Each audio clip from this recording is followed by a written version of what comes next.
Welcome to all of you. स्वागत है आप सभी का स्टैटिस्टिक्स बाय एसजी क्लासेस में। तो अब तक की क्लासेस में हमने डाउट सेशन में 2 लेक्चर्स किए हैं, जिनमें प्रोबेबिलिटी के पेपर का डिस्कशन हुआ, जो कि मेजर वालों के लिए पेपर नंबर 1 है। आज हम लोग अपना डिस्कशन जारी रखेंगे डिस्क्रिप्टिव स्टैटिस्टिक्स पर, जिसका नाम स्टैटिस्टिकल मेथड भी है।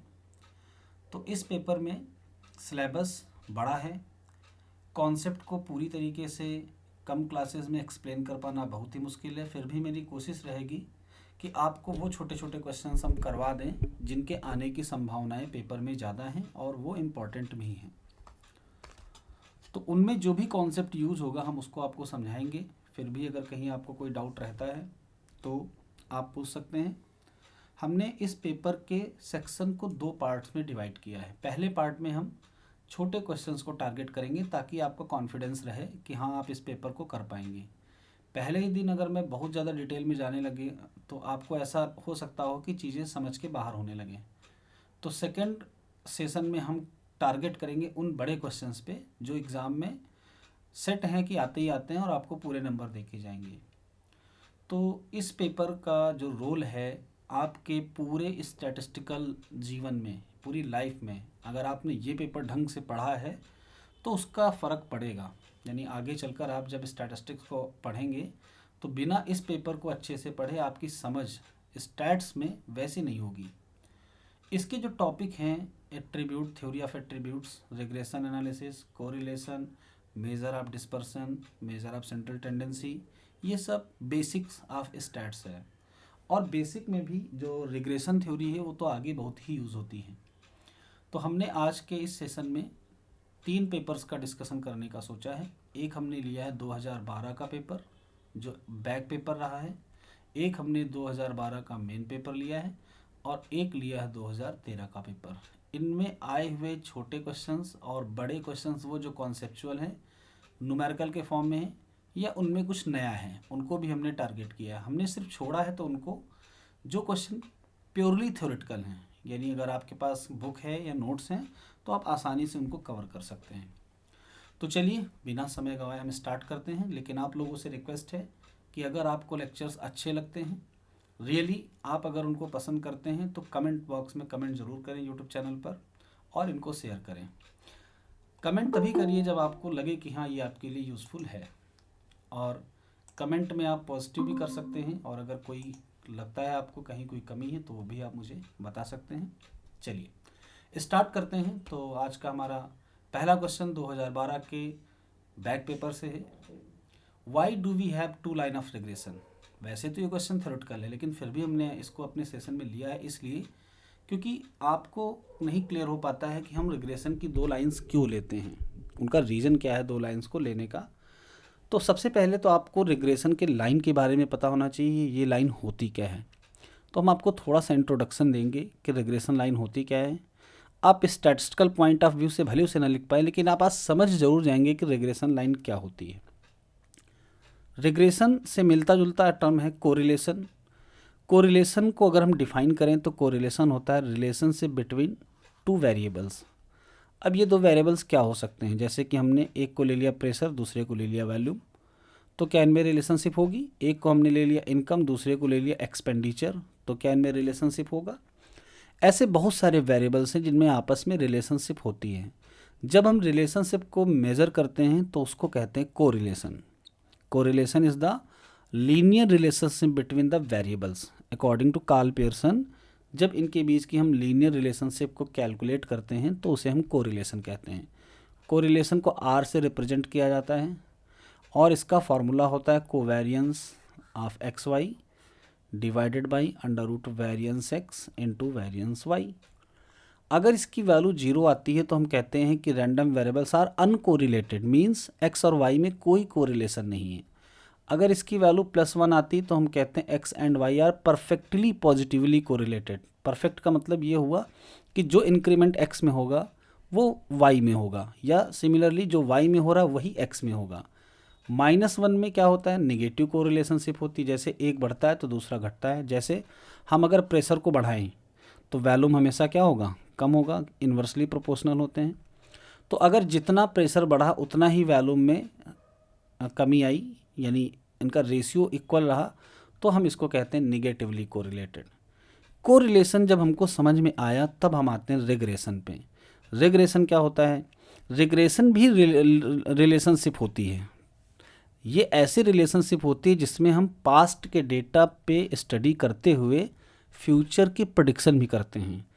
जब हम बात कोरिलेशन की करते हैं तो कोरिलेशन में हमारे पास रैंडम वेरिएबल x और y की जो वैल्यूज़ होती हैं उनमें रिलेशनशिप निकालते हैं। लेकिन अगर इस रिलेशनशिप को बेस बनाकर हम फ्यूचर में प्रिडिक्शन भी करें, फॉर एग्जांपल हमने एक रैंडम वेरिएबल t लिया जिसको टाइम कह रहे हैं, दूसरा रैंडम वेरिएबल लिया पॉपुलेशन एट टाइम t। तो अगर हम प्रीवियस डेटा में पॉपुलेशन को नोट करते हुए एक ऐसी रिलेशनशिप तैयार करें जिससे हम ये प्रेडिक्ट कर पाएँ कि फ्यूचर की पॉपुलेशन क्या होगी। और आप लोग अगर न्यूज़पेपर पढ़ते हैं तो डेटा भी देखते होंगे कि 2050 में पूरे विश्व की पॉपुलेशन बढ़कर इतनी हो जाएगी। तो इसको कैलकुलेट करने के लिए हम रिग्रेशन का यूज़ करते हैं। रिग्रेशन में हम करते क्या है, on the basis of past data हम सेटअप करते हैं एक इक्वेशन को। ये इक्वेशन लीनियर हो सकती है, क्वाड्रेटिक हो सकती है, क्यूबिक हो सकती है, एक्सपोनेंशियल हो सकती है, कैसे भी हो सकती है। तो अभी हम सिंपलेस्ट केस लेकर चल रहे हैं कि मान लेते हैं कि x और y के बीच का रिलेशनशिप लीनियर है। आप सभी ने मैथमेटिक्स में ये पढ़ा होगा कि ये इक्वेशन लीनियर लाइन की होती है, जहाँ पर b को हम कहते हैं ग्रेडियंट। हिंदी मीडियम वाले बच्चों के लिए प्रवणता होती है। इसको स्लोप भी कहा जाता है, कोफिशिएंट ऑफ x। तो y और x की इस रिलेशनशिप में एक रैंडम वेरिएबल को हम डिपेंडेंट मानते हैं, दूसरे को मानते हैं इंडिपेंडेंट। जैसे इस वाले केस में टाइम इंडिपेंडेंट है, टाइम किसी पे डिपेंड नहीं करता, लेकिन पॉपुलेशन टाइम पे डिपेंड करती है। तो इस सिचुएशन में हम देखते हैं कि x की वैल्यू में जैसे जैसे चेंजेस आ रहे हैं उससे y पे क्या इफेक्ट पड़ रहा है, मतलब टाइम जैसे जैसे बदल रहा है उससे पॉपुलेशन पे क्या फ़र्क पड़ रहा है। तो ऐसी सिचुएशन कभी कभी रिवर्स भी होती है और हमको इक्वेशन दूसरी लेनी पड़ती है। यानी जब भी हम ये जानना चाहें कि x में आने वाले बदलाव से y में क्या चेंजेस हो रहे हैं और इसका रिवर्स y में आने वाले चेंजेस से x में क्या चेंजेस हो रहे हैं, तो जब x को इंडिपेंडेंट रखते हुए y में चेंजेस को देखते हैं तो इसको हम कहते हैं regression line y on x। लेकिन अगर हम सिमिलरली y में होने वाले चेंजेस को लेकर x में देखें तो हम एक और लाइन ऑफ इक्वेशन पढ़ते हैं जिसको कहते हैं regression line x on y। तो दो लाइन ऑफ रिग्रेशन होने का एक ही रीज़न है कि जब x इंडिपेंडेंट है तो हम y में x में जो चेंजेस हो रहे हैं उसकी मदद से जान सकते हैं कि y में क्या बदलाव हुए। Similarly we can find out the other. तो दो रिग्रेशन लाइन क्यों होती हैं ये सबको क्लियर हो गया। अगर किसी का कोई डाउट हो तो वो पूछ सकता है। अब इसकी थ्योरी पे हम नहीं जा रहे हैं कि कैसे ये करते हैं, बी कैसे कैलकुलेट करते हैं, ए कैसे कैलकुलेट करते हैं। अभी हमने बस आपको समझाया कि रिग्रेशन लाइन दो क्यों होती हैं। नेक्स्ट क्वेश्चन है सो दैट डिस्क्रीट डिस्ट्रीब्यूशन। हमने क्वेश्चंस पेपर से लिए, इसलिए क्वेश्चन का जो सीक्वेंस है वो टॉपिक वाइज नहीं है। ऐसा हो सकता है कि बीच बीच में टॉपिक चेंज होते रहेंगे, तो जब जो टॉपिक आएगा हम उसके कॉन्सेप्ट को बताते हुए आपको क्वेश्चंस करवाएंगे। अब अगर आप लोग जानते हो बीटा 2 के बारे में, तो बीटा 2 क्या होता है? आपने coefficient of skewness and kurtosis पढ़ा होगा। स्क्यूनेस में आपने पढ़ा होगा बीटा 1 एंड गामा 1, कर्टोसिस में आपने पढ़ा होगा बीटा 2 एंड गामा 2। जहाँ पर बीटा 1 की वैल्यू होती है, हमने आपको याद करवा रखा है 23/32, यानी μ3 स्क्वायर अपॉन μ2 क्यूब, और इसकी वैल्यू होती है μ4 अपॉन μ2 स्क्वायर। गामा 1 की वैल्यू होती है रूट बीटा 1 और गामा 2 की वैल्यू होती है बीटा 2 -3। अगर गामा 1 0 आता है तो हम कहते हैं हमारा कर्व सिमेट्रिकल है, ग्रेटर देन 0 पे पॉजिटिवली स्क्यूड, लेस देन 0 पे निगेटिवली स्क्यूड। सिमिलरली गामा 2 अगर इक्वल टू 0 आता है तो हमारा कर्व मेसोकर्टिक होता है, ग्रेटर देन पे लेप्टोकर्टिक, लेस देन 0 पे प्लेटिकर्टिक। इस गामा 2 में यूज़ होने वाले इस बीटा 2 के बारे में हमें एक रिजल्ट प्रूफ करना है। क्या? कि beta 2 greater or equal to 1 होता है। तो अब इसको कैसे प्रूफ करेंगे ये आपको देखना है। तो हम सबसे पहले बीटा 2 का फार्मूला लिख लेते हैं। बीटा 2 का फार्मूला होगा μ4 अपॉन μ2 स्क्वायर। हम इसको ग्रेटर देन 1 लेकर चलेंगे और देखते हैं क्या होता है। अगर इसको ग्रेटर देन 1 लेकर चलने से कोई ऐसा रिजल्ट प्रूफ हो जाए जो यूनिवर्सली ट्रू हो, तो हम कहेंगे ये भी ट्रू है। तो अभी के लिए हम सबसे पहले अपने मोमेंट्स को डिफाइन करते हैं, सेंट्रल मोमेंट्स को। सेंट्रल मोमेंट्स के बारे में आप लोग जितना जानते हैं वो ये कि सेंट्रल मोमेंट अबाउट मीन होते हैं। अगर हम rth सेंट्रल मोमेंट डिफाइन करें तो इसका फार्मूला होता है 1/n summation xi minus mean power r। Frequency format हो तो यहाँ पर फ्रिक्वेंसी से मल्टीप्लाई हो जाएगा और कोई चेंज नहीं होगा। r की वैल्यू 1 2 3 4 रखकर हम वैल्यूज़ कैलकुलेट कर सकते हैं। इस इक्वेशन में हम थोड़ा सा चेंज करेंगे। क्या? हम इस वैल्यू यानी xi माइनस x बार को z सपोज कर लेंगे। ऐसा करने से क्या होगा, हमारी इक्वेशन बन जाएगी summation zi to the power r। अब हम इस फॉर्मूले में μ4 is greater or equal to μ2 square लिख लेंगे। मीन्स हम इसको इस तरफ मल्टीप्लाई कर देंगे, फिर μ4 और μ2 की वैल्यूज़ इससे पुट करते हैं, यानी r की वैल्यू 4 होगी तो हम μ4 की वैल्यू कैलकुलेट करेंगे 1/n summation zi to the power 4 greater or equal to, अगर μ2 को इस तरफ हम शिफ्ट कर दें, एक लाइन यहाँ पर बढ़ा लेते हैं, μ4 minus μ2 square greater or equal to 0। तो अब μ2 इस तरफ शिफ्ट हो गया है, यानी माइनस μ2 की वैल्यू पुट कर देते हैं। μ2 की वैल्यू होगी 1/n summation zi square greater or equal to 0। एक सब्स्टिट्यूशन हम और करेंगे, zi स्क्वायर को मान लेंगे t। ऐसा करने से होगा क्या कि ये फार्मूला हमारा कौन सा वाला बन जाएगा, वेरिएंस वाला बन जाएगा। 1/n समेसन यहाँ पर हो जाएगा ti स्क्वायर, क्योंकि हमने zi स्क्वायर को t माना है तो पावर 4 की वैल्यू ti स्क्वायर हो जाएगी माइनस। अब अगर आप ध्यान से इस फार्मूले को देखो तो ये किसका फार्मूला लिखा हुआ है, आप सबने वेरिएंस का फार्मूला पढ़ा है। 1/n summation xi minus x bar square. इसका अनदर फॉर्म क्या होता है, अनदर फॉर्म होता है 1/n summation xi square minus x bar square. x bar square की अगर बात करें तो इसको कैसे लिखेंगे, x बार की वैल्यू होती है 1/n समेसन xi, और इस पे स्क्वायर है तो यहाँ स्क्वायर लग जाएगा। हम अपने इस वाले में देख रहे हैं कि μ2 पे स्क्वायर था, तो ये तो थी μ2 की वैल्यू और इस पे लगाते हैं स्क्वायर।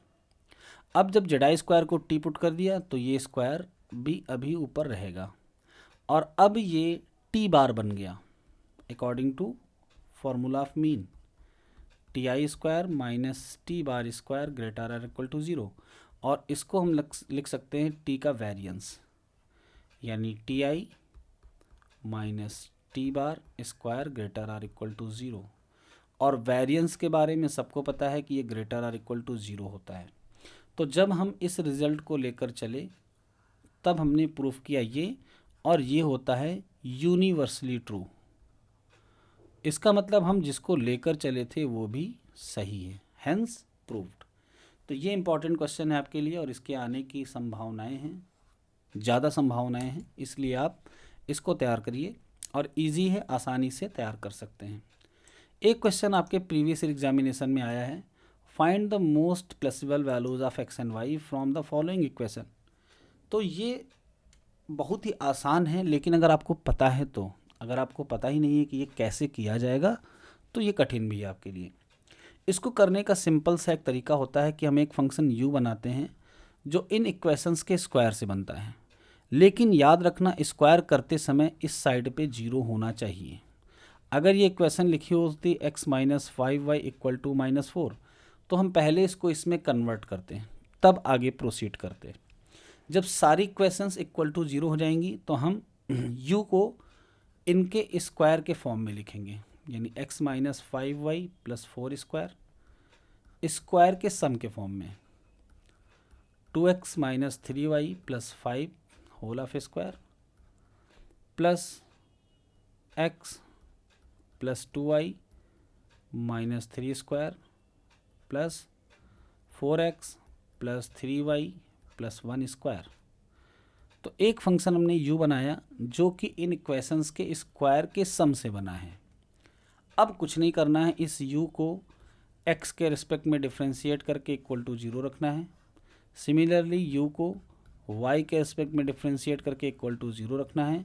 आपको x और y में दो लीनियर इक्वेशंस मिलेंगी और जब ऐसा होगा तो आप इन लीनियर इक्वेशंस को सॉल्व करके आसानी से x और y की वैल्यूज़ को फाइंड आउट कर सकते हैं।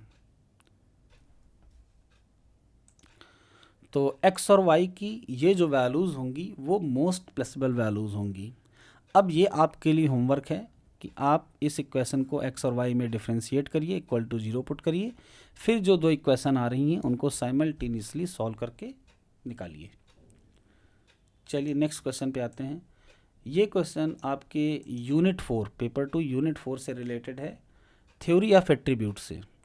थ्योरी ऑफ एट्रीब्यूट में यहाँ पर लिखा हुआ है association between A and B, यानी दो एट्रीब्यूट्स ए और बी के बीच में जो एसोसिएशन है वो क्या है, इस डेटा को देखकर बताना है। तो हम यहाँ पर क्या क्या जानेंगे कॉन्सेप्ट के फॉर्म में। पहली चीज़ तो हम एट्रीब्यूट जानेंगे, एट्रीब्यूट होता क्या है। फिर हम जानेंगे एसोसिएशन के बारे में कि एसोसिएशन क्या होता है। तो एट्रीब्यूट के बारे में हम आपको बता दें कि जब भी हम किसी कैरेक्टरिस्टिक्स की क्वालिटी के बारे में बात करते हैं तो हम उसे एट्रीब्यूट कहते हैं। जैसे हमने किसी पर्सन की हाइट ले ली, हमने उसका वेट ले लिया, तो ये एट्रीब्यूट नहीं है, ये है वेरिएबल। लेकिन अगर हम ये देखें कि ये पर्सन ईमानदार कितना है, ये पर्सन कितनी भाषाएं जानता है, लैंग्वेज, तो ये सब इसकी खूबियां हैं, एट्रीब्यूट हैं। एट्रीब्यूट एक ऐसी चीज़ होती है जिसे हम न्यूमेरिकली मेज़र नहीं करते हैं, ठीक है। यहाँ पर जो डेटा दिया है वो क्या दिया हुआ है, मान लेते हैं कि ए का मतलब है हिंदी पेपर पढ़ने वाले लोग, तो ए पर ब्रैकेट लगाते हैं तो इसका मतलब होता है फ्रीक्वेंसी ऑफ ए, यानी हिंदी पेपर पढ़ने वाले कितने लोग हैं, ये दिया हुआ है इक्वल टू 28। सिमिलरली बी यानी इंग्लिश पेपर पढ़ने वाले कितने लोग हैं, जब ए बी साथ में आए तो इसका मतलब हिंदी और इंग्लिश दोनों पेपर पढ़ने वाले कितने लोग हैं। कैपिटल एन बताता है टोटल नंबर। अब यहाँ पर है क्या, करना क्या है, एसोसिएशन का मतलब वही होता है जो वेरिएबल्स में कोरिलेशन का मतलब होता है। अभी अभी हमने आपको बताया प्रेशर और वॉल्यूम के बीच में कोरिलेशन।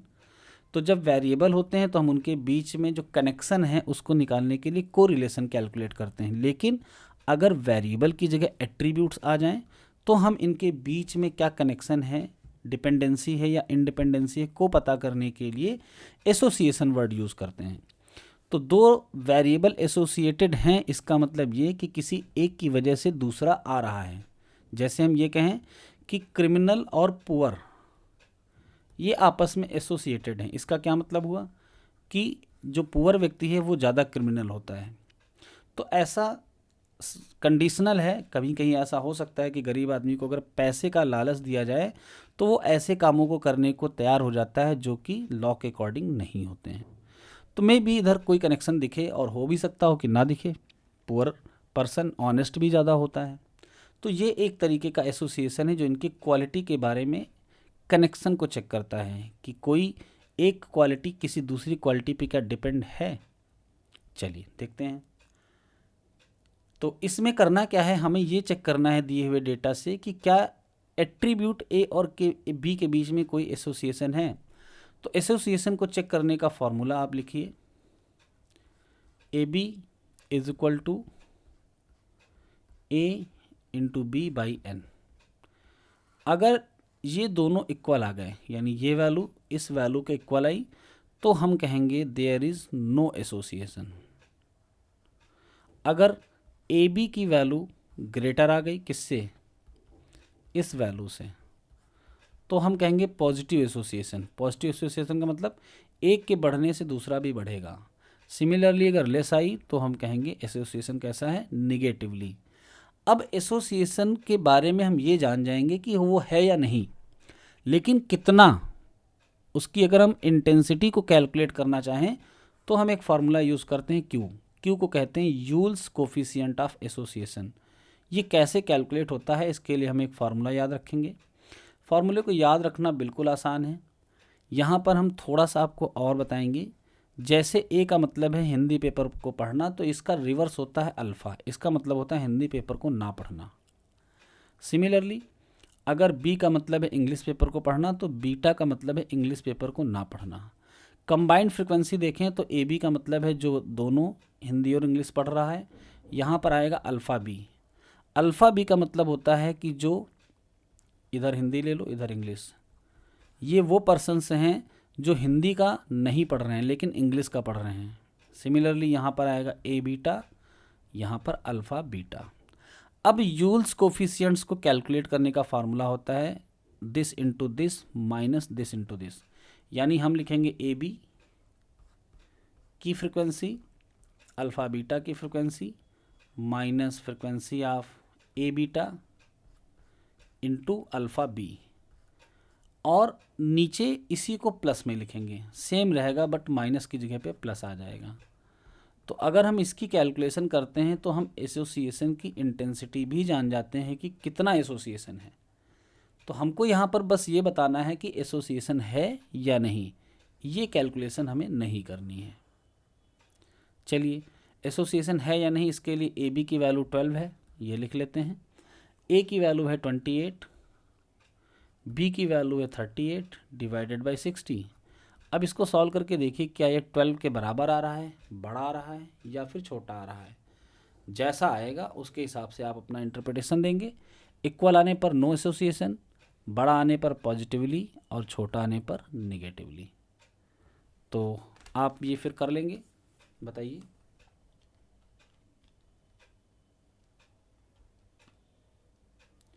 इसकी वैल्यू जो आ रही है वो 12 से बड़ी आ रही है, यानी जो 12 है वो लेस हो जाएगा, ये 17 पॉइंट समथिंग आएगा।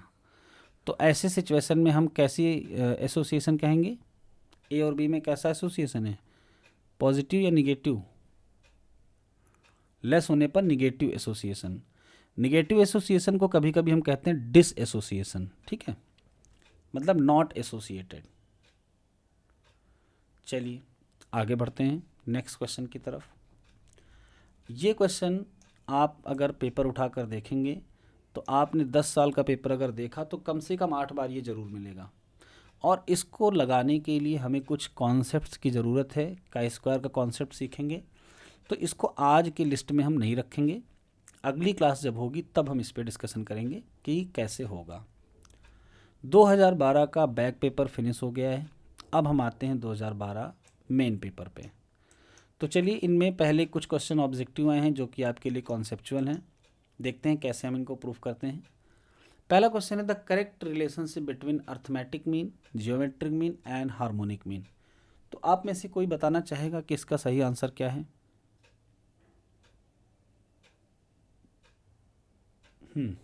Any one of you? Fourth. तो ये आंसर आप कैसे कैलकुलेट करोगे? अगर आपको कैलकुलेट करना पड़े तो कैसे करोगे बताओ? फोर्थ वाला आपने जो बताया।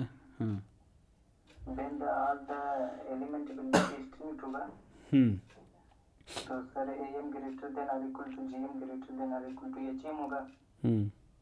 ठीक है, ये अगर आपसे कहा जाए कि ये प्रूफ करो तो कैसे प्रूफ करोगे? चलो हम एक काम करते हैं, हम आगे की क्लासेस में आपको इसका जनरलाइज प्रूफ बताएंगे। जनरलाइज प्रूफ मतलब जो n वैल्यूज़ के लिए ट्रू हो, ठीक है, हम इसको बताएंगे आपको, क्योंकि ये क्वेश्चन 2012 में, 16 में और 14 में 3 बार आया है। जनरलाइज प्रूफ इसका पूछा गया है कि इस रिलेशनशिप को प्रूफ कैसे किया जाए, ठीक है। तो आगे चलकर हम इसका डिस्कशन करेंगे। अभी के लिए आप इतना जान लो कि अगर आपको ये रिलेशनशिप प्रूफ करनी है तो आप कोई 2 नंबर लेकर स्टार्टिंग कर सकते हो, लेकिन याद रखना 2 नंबर ऐसे लो जिनको मल्टीप्लाई करने पे कंप्लीट स्क्वायर बन जाए। जैसे हमने एक नंबर ले लिया 9 और दूसरा ले लिया 4, मल्टीप्लाई करने पे 36 बनेगा। ऐसा करने से जो ज्योमेट्रिक मीन है ना वो ईजिली कैलकुलेट हो जाएगा। तो अब अगर हम इसका AM निकालते हैं तो AM हमारा कितना आ रहा है, 9 + 4/2 मीन्स 6.5। अगर हम इसका GM निकालते हैं तो GM का मतलब दोनों को मल्टीप्लाई करके रूट लेना, जो कि 6 आएगा। सिमिलरली हम इसका HM निकाल सकते हैं। HM का फार्मूला होता है डायरेक्टली 2AB/A + B। इस फॉर्मूले को अप्लाई करके हम डायरेक्टली इसको कैलकुलेट कर सकते हैं। ओके, तो यहाँ से कैलकुलेट करने के बाद आप कंपेयर कर लेना। अगर आपको ये सब नहीं करना है, सिंपल याद रखना है, तो इंग्लिश अल्फ़ाबेट को फॉलो करिए। इंग्लिश अल्फ़ाबेट में सबसे पहले आएगा ए, फिर जी एंड देन एच। जो इंग्लिश अल्फ़ाबेट में पहले आएगा वो हमेशा बड़ा होगा और जो बाद में आएंगे वो छोटे होंगे। इक्वल टू की कंडीशन तब आती है जब नंबर सेम हो जाएं। मान लो हम यहाँ पर दो नंबर लेते 5 एंड 5, इस केस में ए एम, जी एम और एच एम तीनों सेम हो जाएंगे, तो ये इक्वल टू की कंडीशन है। Otherwise arithmetic mean is always greater than geometric mean and geometric mean is always greater than harmonic mean. इसका जनरलाइज प्रूफ का डिस्कशन हम आगे की क्लासेस में करेंगे, क्योंकि कम से कम 3-4 बार ये आपके एग्ज़ाम में पूछा गया है और इस बार भी पूछा जा सकता है। चलिए अगले क्वेश्चन की तरफ बढ़ते हैं। In case of a positive skew distribution on the relation between mean, median and mode that holds is. पूछा जा रहा है कि पॉजिटिवली स्क्यू डिस्ट्रीब्यूशन में क्या रिलेशन होता है मीन, मीडियन और मोड का। नीचे 4 ऑप्शन हैं, तो कोई आप में से इसको एक्सप्लेन करना चाहेगा? अगर किसी को पता हो तो बोल सकता है। चलो ठीक है, हम बताते हैं। इसके पहले की क्लासेस में आपको शायद पता हो स्क्यूनेस क्या होती है और कैसे हम इसको ग्राफ से रिप्रेजेंट करते हैं। अगर हम कहें कि डेटा में स्क्यूनेस नहीं है तो सिमेट्रिकल कर्व को हम लोग ऐसे रिप्रेजेंट करते हैं, यानी कोई एक वैल्यू के अराउंड ये जितना पहले होगा उतना बाद में होगा।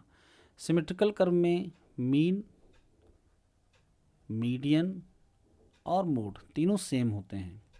जब कर्व पॉजिटिवली स्क्यूड होता है तो कर्व कैसा बनता है? पॉजिटिव की तरफ स्क्यू होना, यानी हमारा कर्व ऐसा बनता है, यानी पॉजिटिव की तरफ स्क्यूनेस में कमी आ गई।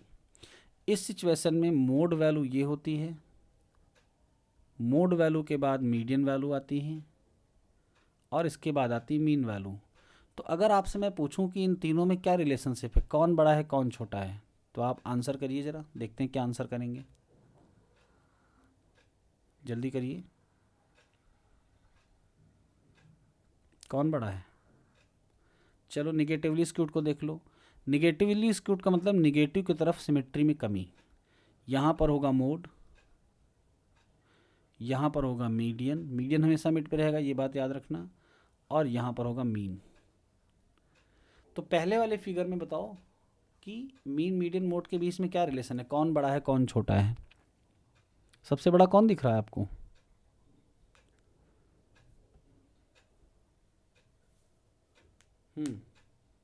कमेंट करो, ये तो सिंपल है, देखकर बता सकते हो, कोई भी आप में से कमेंट करे। गलत सही जो भी आ रहा है क्या ही फ़र्क पड़ता है, जब सीख रहे हो तो सीखने की प्रोसेस में शर्माना नहीं है। ओके बोलिए। हाँ, कोई कुछ बोल रहा है, किसी ने कुछ राइट भी किया है। मोड, मोड क्या बताया आपने? मोड बड़ा है या छोटा? बताओ बेटा, मोड क्या है, बड़ा है या छोटा? चलो मैं बताता हूँ। देखो इसमें दो बातें हैं, एक तो फ्रीक्वेंसी है जो ग्राफ पे मेज़र हो रही है कि मोड की फ्रीक्वेंसी ये है, मीडियन की ये है और मीन की ये है। हमको फ्रीक्वेंसी नहीं देखनी होती है, हमको देखना होता है एक्स एक्सेस पे डिस्टेंस। तो अगर हम यहाँ पर ओरिजिन मान लें तो ओरिजिन से मोड सबसे कम डिस्टेंस पे, यानी मोड की वैल्यू बस इतनी ही है। इसके बाद मीडियन यहाँ से यहाँ है, यानी ये मोड से बड़ा है, और मीन यहाँ है। तो इस वाली सिचुएशन में हम ये कहेंगे कि मीन है सबसे बड़ा, उससे छोटा है मीडियन, उससे छोटा है मोड। अगर आप ग्राफ देखते तो आपको लगता कि मोड सबसे बड़ा है, नहीं, यहाँ पर हम एक्स एक्सिस पे देखते हैं, इस बात का ध्यान रखना, ठीक है। फिगर आपको समझ में आया, निगेटिवली स्क्यूड का ये रिलेशनशिप होगा। सिमिलरली एक्स एक्सिस में अगर हम ओरिजिन यहाँ पर लें तो अब की बार सबसे पास कौन है? मीन, तो मीन सबसे छोटा, उससे बड़ा कौन? मीडियन, और सबसे बड़ा कौन? मोड। तो एक्स एक्सिस पे ये रिलेशनशिप। अब आप अपने आंसर को देखिए कौन सा करेक्ट है। डेटा कैसा था? Positively skewed. पॉजिटिवली स्क्यूड मतलब पॉजिटिव की तरफ स्क्यूनेस में कमी, हमारा ये वाला हो गया। इसमें जो रिलेशनशिप आई वो ये आई। क्या ये रिलेशनशिप मैच हो रही है कि मीन को बड़ा दिखाया गया हो, उससे छोटा हो मीडियन और सबसे छोटा है मोड? कहीं है? पॉइंट नंबर 2, तो ये आपका सही आंसर है। तो कॉन्सेप्ट को अगर क्लियर करके चलोगे कि एक्स एक्सिस पे डिस्टेंस लेकर चलना है तो गलती आपसे नहीं होगी। और ये मोस्ट इम्पॉर्टेंट क्वेश्चन है कंपटीशन एग्ज़ाम के लिए। जितने भी स्टैटिस्टिक्स से रिलेटेड एग्ज़ाम होते हैं, अभी कल असिस्टेंट स्टैटिस्टिकल ऑफिसर का रिजल्ट आया है, उनके लिए क्वेश्चन कॉमन है। प्लस जहाँ कहीं भी ऑब्जेक्टिव पेपर बनते हैं, ऑप्शन वाले क्वेश्चन होते हैं, उन सब में ये क्वेश्चन बहुत ही ज़्यादा पूछे जाते हैं। और होता है गलती होने के चांसेस भी रहते हैं, अगर आपने उसको ढंग से नहीं किया तो गलती भी हो सकती है। ठीक है, जितना हमने बताया उम्मीद है वो आपके लिए काम का आएगा, यूज़फुल होगा। नेक्स्ट क्वेश्चन पे आते हैं। नेक्स्ट क्वेश्चन में कहा गया if the coefficient of kurtosis R2, ये R2 नहीं, एक्चुअल में गामा 2 है। ठीक है, कोफिशिएंट ऑफ कर्टोसिस को हम लोग गामा 2 से रिप्रेजेंट करते हैं। ये प्रिंटिंग मिस्टेक है, एक्चुअली में जब पेपर टाइप होता है तो वहाँ पे गामा सिंबल ना मिलने पर ऐसा लिखा गया होगा। तो कर्टोसिस का जो कोफिशिएंट गामा 2 होता है ऑफ अ डिस्ट्रीब्यूशन इज 0। आप लोग बताइए क्या होगा आंसर। अगर कोफिशिएंट ऑफ कर्टोसिस 0 हो जाता है तो इन चारों ऑप्शन में कौन सा ऑप्शन सही है? क्योंकि अभी अभी हम थोड़ा सा डिटेल में गए थे स्क्यूनेस और कर्टोसिस की। विच आंसर इज करेक्ट? चलो, इस केस में होता है मेसोकार्टिक। ठीक है, ग्रेटर देन 0 में लेप्टोकार्टिक, और अगर लेस देन 0 हो तो प्लेटिकार्टिक। ओके, चलिए अगले क्वेश्चन की तरफ मूव करते हैं। ये सारे पेपर में आए हुए हैं 2012 के मेन पेपर में। नेक्स्ट क्वेश्चन है the line of regression intersect at the point. दो लाइन ऑफ रिग्रेशन कहाँ पर इंटरसेक्ट होंगी? तो अगर आपको रिग्रेशन थ्योरी पढ़ाई गई होगी अच्छे से तो आपको इसका आंसर पता होगा। एक लाइन ऑफ रिग्रेशन होती है y ऑन x और एक होती है x ऑन y। जब दो लाइनों का हम इंटरसेक्शन पॉइंट निकालते हैं तो आपने हाई स्कूल में स्ट्रेट लाइन, इंटर में स्ट्रेट लाइन पढ़ रखी है, आपको पता है इसका आंसर। बताओ क्या होना चाहिए? जहाँ पे ये इंटरसेक्ट करेंगे वो पॉइंट क्या होगा? चलो ठीक है, मैं बताता हूँ। जो लाइन ऑफ रिग्रेशन होती हैं वो मीन पर इंटरसेक्ट करती हैं। कभी भी किन्हीं दो लाइनों का अगर हम इंटरसेक्शन पॉइंट निकालेंगे तो इनको कैसे निकालते हैं? लीनियरली सॉल्व करके। यानी अगर हमको इसकी इक्वेशन दी है x + y = 4, इसकी इक्वेशन है x - y = 10, तो हम दोनों को लीनियरली सॉल्व करके जो भी x और y की वैल्यू आएगी वहाँ पे इनका इंटरसेक्शन होगा और ये मीन वैल्यू भी होगी। तो आंसर इज 2। ठीक है, नेक्स्ट क्वेश्चन की बात करते हैं। Right the range of multiple correlation coefficient. तो मल्टीपल का नाम आया है तो पहले हम आपको थोड़ा सा इंट्रोडक्शन देंगे, मल्टीपल कोरिलेशन होता क्या है, फिर इसकी रेंज के बारे में आपको हम बताएंगे। तो चलिए देखते हैं। सबसे पहले कोरिलेशन, फिर मल्टीपल। कोरिलेशन के बारे में अभी अभी हमने आपको बताया, relationship between two variables, linear relationship. Linear relationship का मतलब ग्राफ पेपर में जब हम x और y की वैल्यूज़ को प्लॉट करें करस्पॉन्डिंग टू x, जब y की वैल्यू को प्लॉट करें तो इसको जोड़ने पर लाइन बने, that is called linear relationship. लेकिन अगर रिलेशनशिप ऐसी है कि x की वैल्यू पे y को प्लॉट करने पर कोई कर्व बन रहा है तो हम उसको कहते हैं नॉन कर्वी लीनियर, मतलब कर्वी रिलेशनशिप, कर्वी लीनियर। यानी जो रिलेशनशिप है वो कर्व के फॉर्म में, ना कि लीनियर के फॉर्म में, या नॉन लीनियर भी कहते हैं। तो कोरिलेशन जब दो रैंडम वेरिएबल के बीच में हो तो कोरिलेशन। जब रैंडम वेरिएबल दो से ज़्यादा हो जाएं, फॉर एग्जांपल हम किसी एक घर के इलेक्ट्रिसिटी कंजम्पशन को ले रहे हैं। अब इलेक्ट्रिसिटी का कंजम्पशन किन किन रैंडम वेरिएबल पे डिपेंड करेगा? सबसे पहले x1, what is x1? Size of house, घर कितना बड़ा है। x2, घर तो बड़ा था लेकिन हर कमरे में पंखे नहीं लगे हैं या फिर लगे हैं, तो x2 है इलेक्ट्रिकल इक्विपमेंट, यानी आपके घर में बिजली से चलने वाले क्या क्या सामान हैं, इस पे भी डिपेंड करेगा। और एक रैंडम वेरिएबल ले लो, इस रैंडम वेरिएबल को हम लोग लिखते हैं कि हाई, मतलब हाई इलेक्ट्रिसिटी कंजम्पशन वाले इक्विपमेंट, जैसे कि AC, फ्रीज़र, डीप फ्रीज़र होता है। इस तरीके से अगर सर्दियों की बात करें तो ब्लोअर या हीटर, ये सब ऐसे हैं प्रेस जो ज़्यादा बिजली खाते हैं। तो हमने 3 वेरिएबल लिए जिन पे हमारे घर का इलेक्ट्रिसिटी कंजम्पशन डिपेंड करेगा। घर का साइज़ कितना बड़ा है, साइज़ के बाद उसमें कितने इलेक्ट्रिकल इक्विपमेंट हैं जो नॉर्मल इक्विपमेंट हैं, जैसे कि पंखा हो गया, टीवी हो गया, सब नॉर्मल है। x3 का मतलब वो जो हाई बिजली कंज्यूम करते हैं। तो ये हो गए। तो 3 रैंडम वेरिएबल हमने बनाए। अब अगर हम रिलेशनशिप निकालते हैं x1 x2 x3 का y से, यानी y का x1 x2 x3 से, तो ये कहलाता है मल्टीपल कोरिलेशन कोफिशिएंट। मींस जब हम एक डिपेंडेंट वेरिएबल लें जो कि बहुत सारे इंडिपेंडेंट वेरिएबल पे डिपेंड करे, that is called multiple correlation. Simple correlation को r से डिनोट किया जाता है। एक्स वाई के बीच में है तो x और y लिखते हैं, x1 x2 के बीच में है तो 1 2 लिखते हैं। यहाँ पर जो कोरिलेशनशिप हम लिखते हैं वो कैपिटल R से लिखते हैं। डिपेंडेंट वेरिएबल को यहाँ 1 से रिप्रेजेंट करते हैं। इसके बाद जितने भी वेरिएबल हों सबके नंबर को लिखते हैं 2 3 4 5 समथिंग डॉट डॉट डॉट। और ये होता है मेजरमेंट ऑफ मल्टीपल कोरिलेशन। आपके एग्ज़ाम में 3 रैंडम वेरिएबल का मल्टीपल कोरिलेशन का कॉन्सेप्ट है विद न्यूमेरिकल्स। तो 3 रैंडम वेरिएबल वाले को हम आपको एक्सप्लेन करते हैं। इसको डिनोट किया जाता है r² 1.23 से। कैलकुलेशन करने में स्क्वायर लग के आता है। तो 1 का मतलब is dependent variable which is depend upon variable number 2 and 3। तो ये 2 हो गए इंडिपेंडेंट। और टोटल रैंडम वेरिएबल 3 है। इसकी रेंज कहाँ से कहाँ तक होती है तो ये आपको याद रखना है। स्क्वायर वैल्यू है तो इसकी रेंज होगी हमेशा 0 से 1। चलिए आगे बढ़ते हैं। If A and B are positively associated then, यहाँ पर हम चाहें तो R² 1.23 का फार्मूला भी लिख सकते हैं। आगे भी कुछ क्वेश्चंस हैं जो इस पे डिपेंड कर रहे हैं, तो चलिए वहाँ जब आएंगे तब हम फार्मूले को भी एक्सप्लेन करेंगे। Next, if A and B are positively associated then, अगर A और B पॉजिटिवली एसोसिएटेड है तो इनमें से कौन सा रिलेशनशिप ट्रू है, ये आप बताइए, क्योंकि अभी अभी हमने इसका डिस्कशन किया। पहला गुरुजी। पहला पॉजिटिवली के लिए ए बी ग्रेटर होना चाहिए, ठीक है, बिल्कुल सही, पहला इसका सही है। चलिए इस वाले पे आते हैं। लिखा the point of intersection of 2 cumulative frequency curve provides.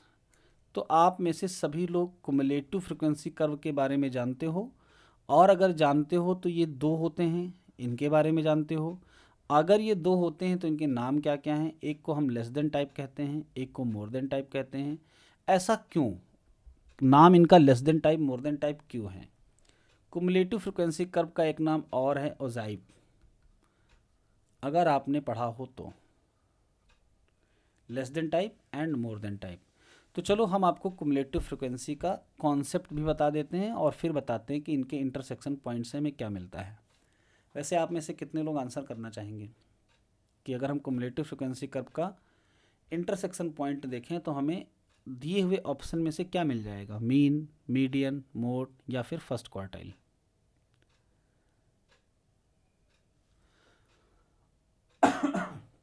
चलो ठीक है, हम बताते हैं मीडियन मिलता है। Very good. हम बताते हैं आपको इनका डिटेल पूरा कुमुलेटिव फ्रिक्वेंसी कर्व का। हम एक डेटा लेते हैं। डेटा में हमने सबसे पहला कॉलम लिया क्लास इंटरवल। हम बहुत छोटा डेटा ले रहे हैं, बस हमारा मतलब है आपको समझाना। 0 से 5, 5 से 10, 10 से 15, 15 से 20, 20 से 25 और 25 से 30। हम इस डेटा में क्या बताना चाह रहे हैं कि कुछ स्टूडेंट्स हैं जिनका टेस्ट लिया गया 30 नंबर का। तो ऐसे स्टूडेंट जिनका स्कोर 0 से 5 के बीच में रहा 3 थे। ऐसा स्टूडेंट जिनका स्कोर 5 से 10 के बीच में रहा 7, फिर 12, फिर 8, 3 और 2। यानी हमने कुछ स्टूडेंट्स को लिया और 30 नंबर का टेस्ट लिया, फिर हमने इनको फ्रिक्वेंसी फॉर्मेट में लिखा कंटिन्यूअस टाइप में। तो अगर हम इनकी फ्रिक्वेंसी को सम करें तो हमें कितना मिल रहा है, ज़रा ऐड करिए। 10, 20, 30, 5, 35। अब ये कहलाती है फ्रिक्वेंसी। हिंदी में इसको हम कहते हैं बारंबारता। यानी एक क्लास इंटरवल को कितनी बार रिपीट किया गया है स्टूडेंट्स के थ्रू। अब आते हैं कुमुलेटिव फ्रिक्वेंसी पर। तो पहली कुमुलेटिव फ्रिक्वेंसी को हम लिखते हैं लेस देन टाइप, दूसरी डिफाइन करेंगे जिसको हम कहेंगे मोर देन टाइप। ये भी कुमुलेटिव फ्रिक्वेंसी है लेकिन ये है मोर देन टाइप। तो देखते हैं इनको लेस देन टाइप और मोर देन टाइप क्यों कहते हैं। जब बारी लेस देन टाइप की आती है तो इसको कैलकुलेट करने का तरीका होता है, जो पहली फ्रिक्वेंसी होती है उसको हम डायरेक्टली लिख देते हैं, फिर इसमें अगली फ्रिक्वेंसी ऐड करते हैं, 7 10 हो गया, 10 में अगली ऐड करेंगे 22, फिर ऐड करेंगे तो 30, फिर 33 और लास्ट में 35। ये हमेशा मैच होना चाहिए। जब मोर देन टाइप लिखते हैं तो स्टार्टिंग करते हैं हाईएस्ट से, यानी जो सम आया है, फिर इसमें से हम फ्रिक्वेंसी को सब्ट्रैक्ट करेंगे, यानी 35 - 3 32, फिर 32 से 7 सब्ट्रैक्ट करेंगे तो रिज़ल्ट हमारे पास 25 आएगा। 25 से 12 सब्ट्रैक्ट करेंगे तो 13, 13 से 8 करेंगे तो 5 एंड 5 से 3 करेंगे तो 2। ये वाला डेटा भी मैच होना चाहिए। कैलकुलेट कैसे किया गया सब समझ गया आप। अब इनके नाम पे आते हैं। लेस देन टाइप को लेस देन टाइप इसलिए कहते हैं क्योंकि इसको कैलकुलेट करते समय हम हमेशा अपर लिमिट से कम कितना है ये देखते हैं, यानी लेस देन अपर लिमिट। तो आते हैं पहले क्लास इंटरवल पे। हमने कहा इसकी अपर लिमिट है 5, how many frequencies are less than 5। तो रिजल्ट आया 3 लोग हैं जो 5 से कम हैं। अब अगर हम यहाँ पर आएँ तो कहेंगे हाउ मैनी पर्सन या how many students are less than 10। तो लेस देन 10 में एक तो 7 लोग ये वो हैं जो 5 से 10 के बीच में हैं, और 3 लोग वो जो 5 से छोटे थे। तो 10 के नीचे तो सारे ही आएंगे, तो सबको ऐड कर लो, 10 लोग हो गए जो लेस देन 10 हैं। फिर लेस देन 15 में हम इन सब को ऐड कर लेंगे। अब आपको समझ में आया कि हम इसको लेस देन क्यों कहते हैं। क्लियर? जल्दी से यस आ जाए सबका। जी सर। अगर मोर देन की बात करें तो मोर देन फ्रिक्वेंसी का मतलब होता है लोअर लिमिट से ग्रेटर। तो हम कहें कितने ऐसे बच्चे हैं जिनके नंबर 0 से ज़्यादा हैं, तो सारे ही बच्चे हैं 35। फिर कितने ऐसे हैं जिनके स्कोर 5 से ज़्यादा है, यानी मोर देन 5 हैं, तो जो 5 से कम हैं उनको हटा दो, तो 3 माइनस किया गया तो निकल के आया 32 students who have marks greater than 5।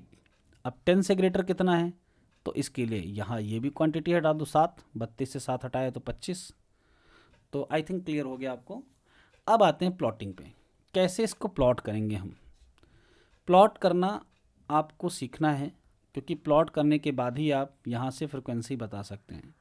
Plot करते समय आप ग्राफ पेपर का इस्तेमाल करें, क्योंकि आपका पैरामीटर वहाँ पे एकदम करेक्ट होगा। ऐसे समझ में तो आ जाएगा, बट जो मीडियन की कैलकुलेशन होती है वो एग्जैक्टली नहीं हो पाएगी। तो सबसे पहला काम हम ये करेंगे कि हम अपने लिए क्लास इंटरवल्स बना लेंगे, 0 से 5, 5 से 10, 15, 20, 25 और 30। जब प्लॉट करेंगे हम लेस देन टाइप फ्रिक्वेंसी को, तो इसकी प्लॉटिंग कहाँ पे होगी, इस बात को ज़रा ध्यान से देखना। इसमें कहा गया था 5 से कम, तो जो 5 से कम लोग हैं उनकी फ्रिक्वेंसी कितनी, 3। तो जो पहली प्लॉटिंग हम करेंगे वो कहाँ पे करेंगे, 5 पे करेंगे। कितनी, 3। तो 1, 2 एंड 3, ये प्लॉटिंग हो गई। पैरामीटर को हम थोड़ा छोटा करते हैं, इसको मान लेते हैं 5, ये है 10, ये है 15, 5, 10, 15, 20, 25 ऐसे। तो 5 से थोड़ा सा छोटा रहेंगे तो 3 मिल जाएगा, यानी पहली जो हमने प्लॉटिंग की 3 फ्रिक्वेंसी कुमुलेटिव, वो 5 पे प्लॉट की। फिर अगली 10 प्लॉट करनी है, वो हम कहाँ पे करेंगे, अपर लिमिट 10 पर, क्योंकि इसको कैलकुलेट करते समय हमने अपर लिमिट का यूज़ किया है, तो ये 10 पे प्लॉट हो गई। फिर नेक्स्ट वाली 22 पे प्लॉट होगी, तो ये 22 पे प्लॉट हो गई। फिर अगर हम इस ग्राफ को बनाएंगे तो ये बन जाएगा कौन सा, लेस देन टाइप वाला कर्व, और 0 से इसको डॉट डॉट करके मिला देते हैं। इस बात का भी ध्यान रखना है। अपर लिमिट जब स्टार्ट होगा तो यहाँ पे कहीं अपर लिमिट सबसे क्या होगी, 35। तो सबसे पहले हम 35 प्लॉट करेंगे अपर लिमिट का, जो कहाँ पे प्लॉट होगा, 0 पे। तो 0 पे 35 यही क्वांटिटी हो जाएगी। इसके बाद ये धीरे धीरे घटते हुए ऐसे कहीं आएगा, यहाँ तक लाएंगे 25 तक। इसके बाद इसको डॉट डॉट करके यहाँ से मिलाते हैं। ठीक है, प्लॉट कर लोगे आप सब लोग। अब इनका इंटरसेक्शन पॉइंट अगर एक्स एक्सिस पे स्ट्रेट लाइन के थ्रू मिलाया जाए तो जो भी वैल्यू एक्स की मिलेगी वो बन जाती है मीडियन। तो आपने इस क्वेश्चन में क्या सीखा, कुमुलेटिव फ्रिक्वेंसी कर्व 2 क्यों होते हैं, less than type, more than type, और उनके इंटरसेक्शन पॉइंट से हमें क्या मिलता है। अगर इनके इंटरसेक्शन पॉइंट को हम y से मिलाते तो हमें क्या मिलता, कोई बता सकता है? y से मिलाने पर जो मिलता है उसको हम कहते हैं मीडियन क्लास, और x एक्सेस पे मिलाने पर जो मिलता है उसको हम क्या कहते हैं? तो हमने थोड़ा सा इंटरप्रिटेशन गलत किया है। क्लास हमारी नीचे है, तो जब x एक्सेस से मिलाएंगे तो हमको मीडियन क्लास मिलेगी, और जब हम इसको y एक्सेस से मिलाएंगे तो जो वैल्यू आएगी वो बन जाएगी मीडियन। ओके, चलिए आगे बढ़ते हैं। नेक्स्ट क्वेश्चन मोस्ट इम्पॉर्टेंट, लेकिन ये क्वेश्चन छोटा नहीं है, बड़ा है, तो इसका डिस्कशन हम अगली क्लास में करेंगे। ऊपर हमने एक और छोड़ा है जिसका डिस्कशन अगली क्लास में होगा। आते हैं 7A पर। 7A में कहा जा रहा है if R1.23 equal to 0 so that R2.13 is not necessarily 0। Most important, क्योंकि इस क्वेश्चन में है कुछ नहीं, लेकिन अगर आपको नहीं पता है तो आप इसको कर नहीं सकते हैं। सबसे पहला तो आपको ये याद रखना है कि इसका फॉर्मूला क्या होता है। तो R1.23 स्क्वायर का जो फॉर्मूला होता है वो होता है देखो पैटर्न को फॉलो करना, आप फार्मूले को आसानी से याद कर लोगे। सबसे पहले हम लिखेंगे R, इस 1 को 2 से कनेक्ट करेंगे यानी R12 स्क्वायर, फिर 1 को 3 से कनेक्ट करेंगे R13 स्क्वायर, बस। इसके बाद -2 टाइम्स R12 R13 R23, यानी 1 2 3 के जितने पॉसिबल पेयर बनेंगे। अपॉन में क्या लिखते हैं 1 R23 स्क्वायर। तो आपको ये फार्मूला अगर याद है तो आप किसी का भी फार्मूला लिख सकते हो। 2.13 का कैसे लिखोगे, तो 2 से स्टार्टिंग करेंगे, हम लोग लिखेंगे R21 square plus R23 square, बस 2 हो गए। और ये सब में सेम रहता है 1 2 1 3 एंड 2 3। यहाँ अपॉन में क्या आने वाला है 1 R13 स्क्वायर। तो दो फार्मूलों की हमें ज़रूरत थी, हमने दोनों को ही लिख लिया है। अब प्रूफ क्या करना है, प्रूफ करना है कि अगर इसकी वैल्यू 0 दे दी जाए तो प्रूफ करो कि ये 0 होगा, ये ज़रूरी नहीं है। देखते हैं कैसे। तो अगर R1.23 0 है तो इसका स्क्वायर भी तो 0 ही होगा। जब इसका स्क्वायर 0 होगा तो हम स्क्वायर का फार्मूला यहाँ यूज़ कर लेते हैं। स्क्वायर का फार्मूला क्या है, R12 square plus R13 square -2 R12 13 23 upon 1 R23 square equal to 0। अब ये क्वांटिटी 0 से मल्टीप्लाई होगी तो 0 आएगा, और फिर हम अगर इस इक्वेशन को सॉल्व करेंगे तो हमको रिजल्ट क्या मिलेगा, R12 square plus R13 square is equal to R12 R13 R23, यानी जो हमें कंडीशन दी गई थी उससे हमें एक रिज़ल्ट मिल गया। इस रिज़ल्ट का यूज़ हम इसमें करेंगे और देखेंगे कि क्या 0 आता है। तो चलो इसको इसमें यूज़ कर लो जल्दी से। जब यूज़ करोगे तो ये मिल गया आपको 2 टाइम्स दिस, यानी इसकी वैल्यू पुट कर दो सीधे। तो चलिए वैल्यू पुट करते हैं, देखते हैं क्या आएगा। R21 स्क्वायर पहले से है, R23 स्क्वायर भी पहले से, और इसकी वैल्यू जब हम पुट करेंगे तो आएगा -R12 square -R13 square upon में हो जाएगा 1 R13 स्क्वायर। तो आपको दिख रहा होगा 21 इक्वल टू 1 2, यानी हम 2 से 1 का रिलेशन निकालें या 1 से 2 का, दोनों सेम होते हैं। तो एक प्लस में एक माइनस में कैंसिल हो गया, बाकी जो बच रहा है वो अलग अलग को रिलेशन है। तो ये 0 हो भी सकता है और नहीं भी, सेम होता तो कट कर 0 आ जाता। तो यहाँ से सिद्ध हो गया, प्रूफ हो गया कि इसके 0 होने का ये कतई मतलब नहीं कि ये भी 0 होगा, हो भी सकता है और नहीं भी हो सकता है। Hence proved. बस इतना ही करना है इस क्वेश्चन में। तो हमने अब तक 2 पेपर डिस्कस किए, 2012 का मेन पेपर और 2012 का बैक पेपर। अब 2013 पे आते हैं। तो 13 में जितने छोटे क्वेश्चन हैं उनको आज ही डिस्कस कर लेंगे और बड़े क्वेश्चन को हम अगली क्लास के लिए छोड़ते हैं। चलिए पहला क्या है, if for the values of x arithmetic mean harmonic mean then what is the geometric mean. तो इसका आंसर आई थिंक सबको पता है। कोई आप में से एक बताना चाहेगा कैसे करेंगे इसको?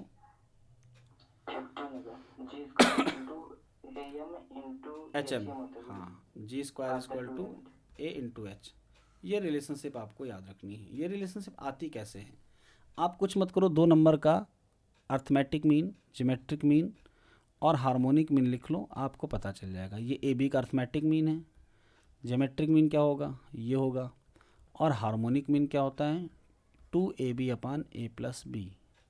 बस ऊपर वाली 2 इक्वेशन को तीसरी में यूज कर लो। a प्लस बी की जगह पे यहाँ से क्या पुट कर लो, 2 इंटू ए, तो ये 2a हो गया। और यहाँ पर क्या हो जाएगा, ए बी की जगह पे क्या पुट करेंगे, जी स्क्वायर, तो 2 कैंसिल और आ गया G square equal to A H.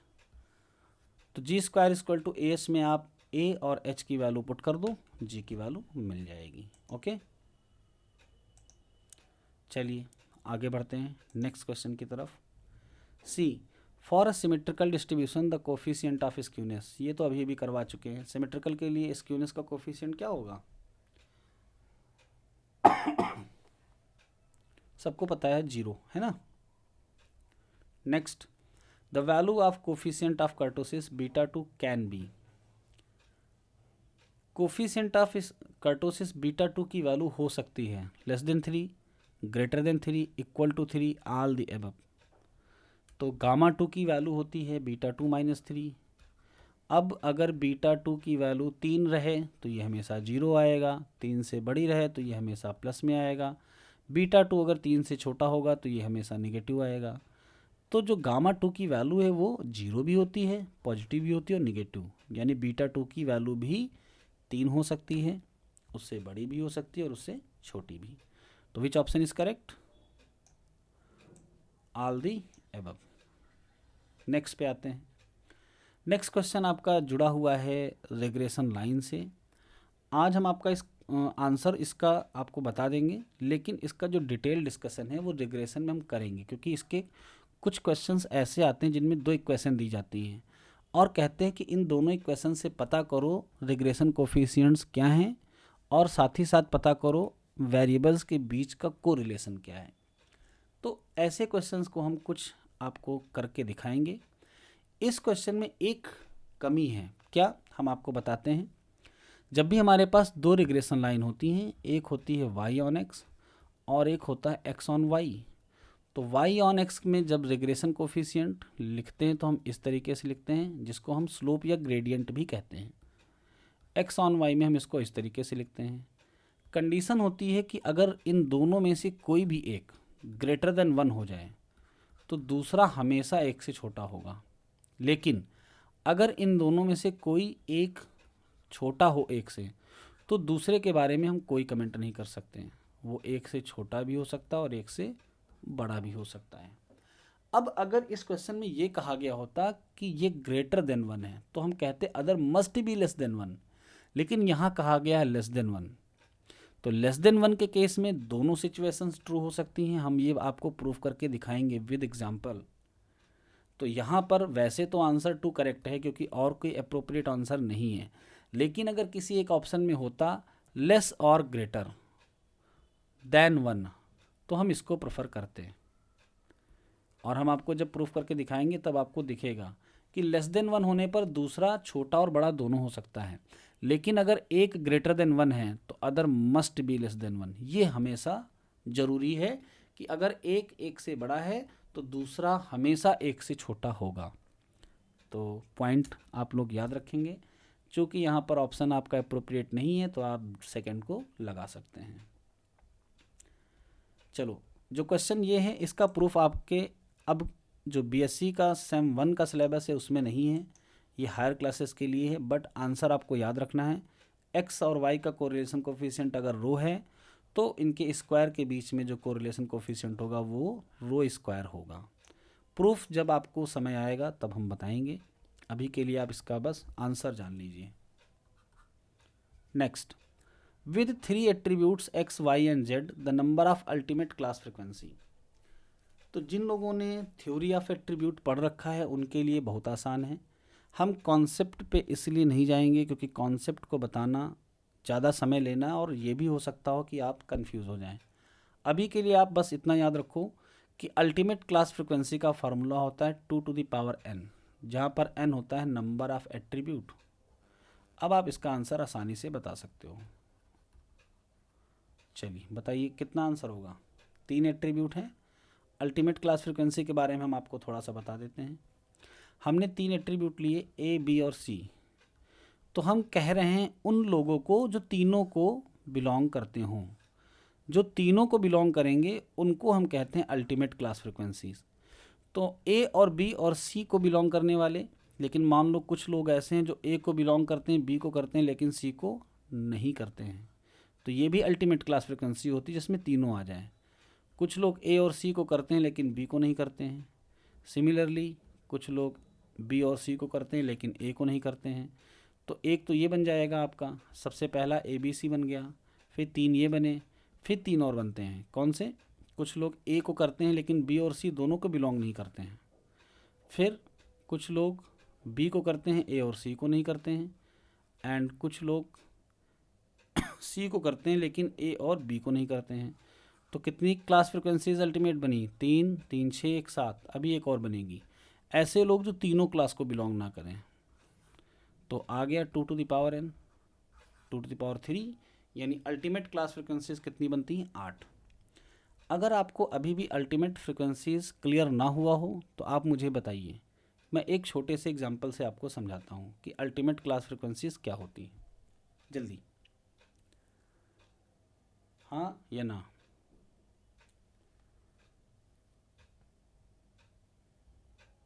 कुछ रिस्पॉन्ड करिए, उसके हिसाब से हम आगे बढ़ें। फिर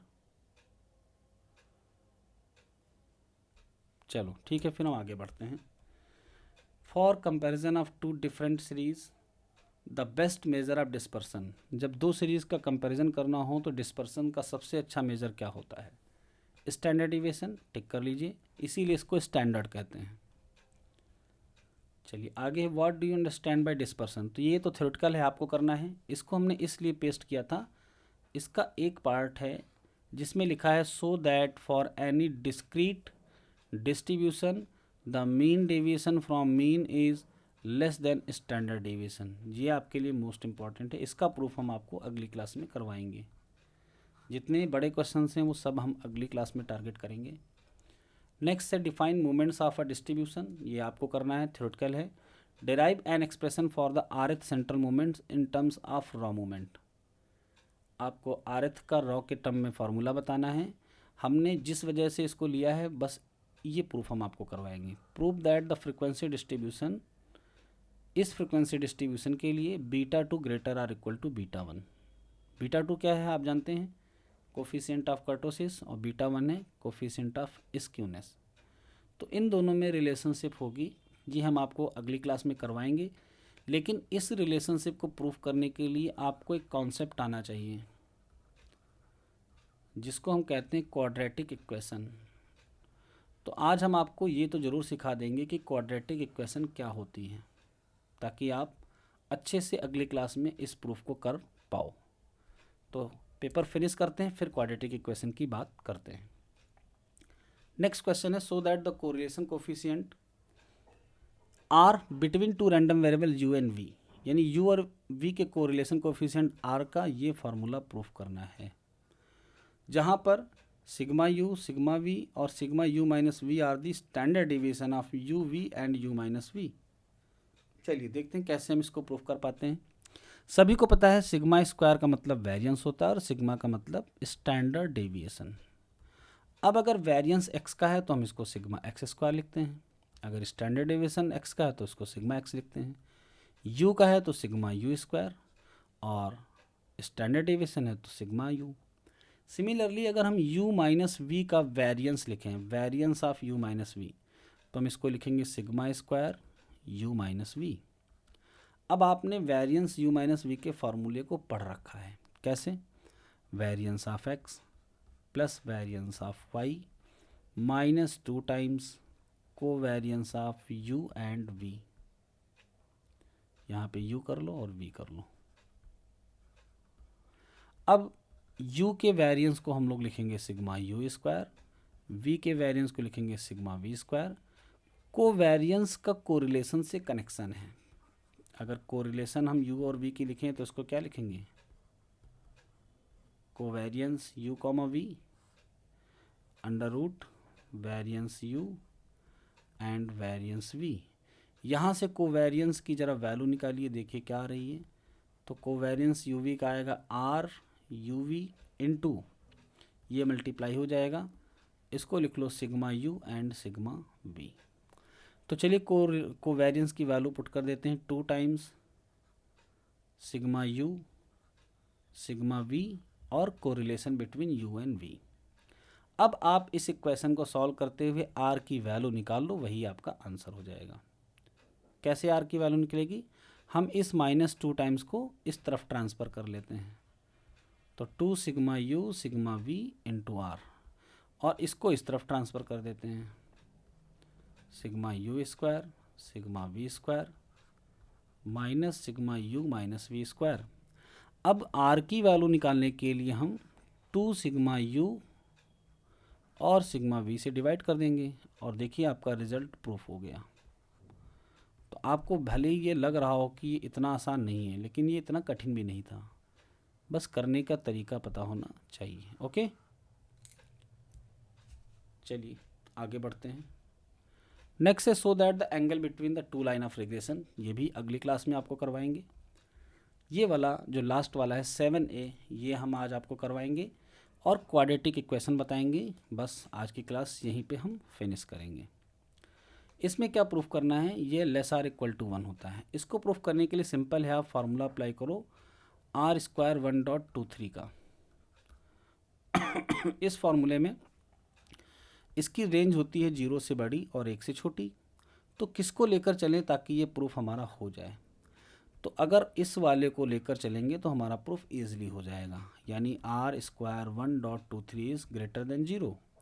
अच्छा, ज़रूरी नहीं कि हम r स्क्वायर 1.23 को ही लेकर चलें, आप चाहो तो r स्क्वायर 2.13 को भी लेकर चल सकते हो, r स्क्वायर 3.12 को लेकर चल सकते हो, सबसे ये रिजल्ट प्रूफ होगा।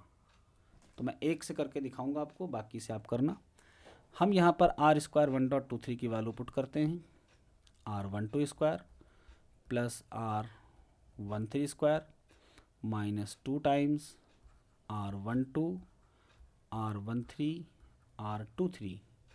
इधर हमारे पास क्या है 0, और इसके अपान में क्या होता है 1 माइनस r, जो डॉट के बाद होगा 2 3। चलिए, हमको इसको 0 से लेस नहीं 1 से लेस लेकर चलना होगा, तब हम इसका प्रूफ कर पाएंगे। तो ये जब आप स्टार्ट करेंगे तो आपको खुद ही आइडिया लग जाएगा। 1 से लेस लेने पर क्या होगा, हम इसको मल्टीप्लाई कर देंगे 1 से, तो यहाँ पर आ गया 1 माइनस r23 स्क्वायर, और इस तरफ क्या आएगा r12 square plus r13 square minus 2 times r12 r13 r23।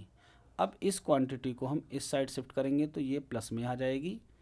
तो फिर से इक्वेशन रीराइट करते हैं, r12 square r13 square plus r23 square minus 2r12 2r13 23 less or equal to 1, और आपका रिज़ल्ट प्रूफ हो गया। तो देखने में लग रहा होता, अगर आपने इसको नहीं पढ़ा तो लग रहा होगा कैसे होगा, लेकिन आपको अगर फार्मूला याद है, उसकी रेंज याद है, तो ये प्रूफ बहुत ही छोटा है। तो अब आज का लास्ट टॉपिक, जिसका नाम है क्वाड्रेटिक फॉर्म। क्वाड्रेटिक फॉर्म होती क्या है, आप सब जानते हैं क्वाड्रेटिक फॉर्म के बारे में, कि अगर कोई इक्वेशन ऐसे लिखी हो ax square plus bx plus c, तो हम इसको कहते हैं quadratic equation in one variable. अगर कोई इक्वेशन ऐसी लिखी हो x square plus Y square plus 8xy, तो हम इसको कहते हैं quadratic equation in two variable x and y। Quadratic equation का मतलब हर एक टर्म में जो वेरिएबल की पावर हो वो 2 होनी चाहिए। यहाँ पर x की 2 है, यहाँ पर y की 2 है, यहाँ पर x और y की 1 1 है, मिलकर 2 हो गई। तो ये होती है क्वाड्रेटिक इक्वेशन। क्वाड्रेटिक फॉर्म का मतलब होता है हम इस क्वाड्रेटिक इक्वेशन को मैट्रिक्स में कन्वर्ट करें। तो अगर आपने इंटर में मैट्रिसेस ढंग से पढ़ा है तो आपको मैट्रिसेस का मल्टीप्लिकेशन आता होगा। तो हम आपको कन्वर्ट करके दिखाते हैं इसको मैट्रिक्स के फॉर्मेट में। चलिए देखिए कैसे होता है। आपको करना क्या है, सबसे पहले जितने भी रैंडम वेरिएबल के इक्वेशन हैं आप उनको रो में लिखेंगे। 2 रैंडम वेरिएबल थे, हमने रो में लिख लिया। यहाँ पर उन्हीं रैंडम वेरिएबल को हम कॉलम में लिखेंगे। फिर बीच में जितने रैंडम वेरिएबल हैं उतने ऑर्डर की एक स्क्वायर मैट्रिक्स बनाएंगे। अब बस हमारा मेन एम है कि हम इस स्क्वायर मैट्रिक्स के कोफिशिएंट्स को इस इक्वेशन की मदद से लिखें। तो जो सबसे पहला होगा वो x और x का मल्टीप्लिकेशन का कोफिशिएंट होगा। तो जब x और x मल्टीप्लाई होंगे तो होगा एक्स स्क्वायर, और कोफिशिएंट आपको ऊपर इक्वेशन में दिख रहा है एक्स स्क्वायर का कितना है 1। जो डायगोनल पे सेकेंड नंबर का होगा वो y और y स्क्वायर का होगा, ये कितना होगा 1। जो ऑफ डायगोनल एलिमेंट हैं ये x और y के कोफिशिएंट्स होंगे। तो x और y के कोफिशिएंट्स कितने हैं 8, लेकिन ये 2 जगह लिखे जाने हैं तो हम इसको 2 से डिवाइड करके लिखेंगे। अब आप आज के होमवर्क में इस मैट्रिक्स को मल्टीप्लाई करके देखना क्या आपको ये इक्वेशन मिल रही है। और अगर आप यहाँ से कुछ भी सीख पाए हैं तो जल्दी से मैं एक आपको दे रहा हूँ 2x square plus 3xy plus Y square. इसका फॉर्मेट चेंज करके दिखाइए इस फॉर्म में। जब आप क्वाड्रेटिक फॉर्म का ये फॉर्मेट चेंज करना सीखोगे तब हम आपको बताएंगे कि अगर क्वाड्रेटिक फॉर्म ये रियल में है तो इस मैट्रिक्स का जो डिटर्मिनेंट है, मान लो इस मैट्रिक्स को हम नाम देते हैं ए, तो ये हमेशा ग्रेटर देन और इक्वल टू 0 होना चाहिए। अब ये क्वाड्रेटिक फॉर्म की जो प्रॉपर्टी है ये हम कल की क्लास में जब प्रूफ करवाएंगे तब यूज़ करेंगे। अभी के लिए आप इसको कन्वर्ट करो ज़रा, देखो कैसे कन्वर्ट कर पा रहे हो। तो 2 रैंडम वेरिएबल दिख रहे हैं, पहले दोनों को रो में लिख लेते हैं, फिर दोनों को लिख लेते हैं कॉलम में, और बीच में एक 2 रैंडम वेरिएबल हैं तो 2 क्रॉस 2 की स्क्वायर मैट्रिक्स आएगी। यहाँ पर क्या आता है इसके लिए आप अगर चाहो तो चुपचाप यहाँ लिख लो एक्स वाई, तो आपको दिख जाएगा। यहाँ एक्स स्क्वायर आ रहा है, कोफिशिएंट है 2। यहाँ आपको दिख रहा है वाई स्क्वायर आ रहा है, कोफिशिएंट है 1। यहाँ पर दिख रहा है एक्स और वाई आ रहा है, यहाँ भी एक्स और वाई आ रहा है, तो यहाँ पर आएगा 3/2, यहाँ पर भी आएगा 3/2। चलिए एक इक्वेशन और है, जल्दी से उसको आप कन्वर्ट करिए। इक्वेशन है x1 square plus 2x2 square plus 3x3 square plus 6x1x2 plus 22x1x3 plus 12x2x3। ये भी एक क्वाड्रेटिक फॉर्म आपको दिख रही है। इसको मैट्रिक्स में कन्वर्ट कर सकते हैं आप। तो ये आज आपका होमवर्क है, इसको मैट्रिक्स में कन्वर्ट करने की कोशिश करना। अगली क्लास की स्टार्टिंग हम हो सकता है यहीं से करें और उस क्वेश्चन को करवाएं जो इस क्वाड्रेटिक फॉर्म पर बेस्ड है। तो सभी लोगों को अगर क्लास अच्छी लगी हो और आपके लिए यूज़फुल हो तो शेयर करिए, कमेंट बॉक्स में जाइए, कमेंट करिए, अपना व्यू बताइए कैसा लगा आपको, और आगे के जो क्वेश्चंस हैं आप उनको रेज कर सकते हैं। हम अकॉर्डिंग टू कन्वीनियंस कोशिश करेंगे कि उनको सॉल्व करवाएं। तो आज की क्लास यहीं तक। थैंक यू, जय हिंद।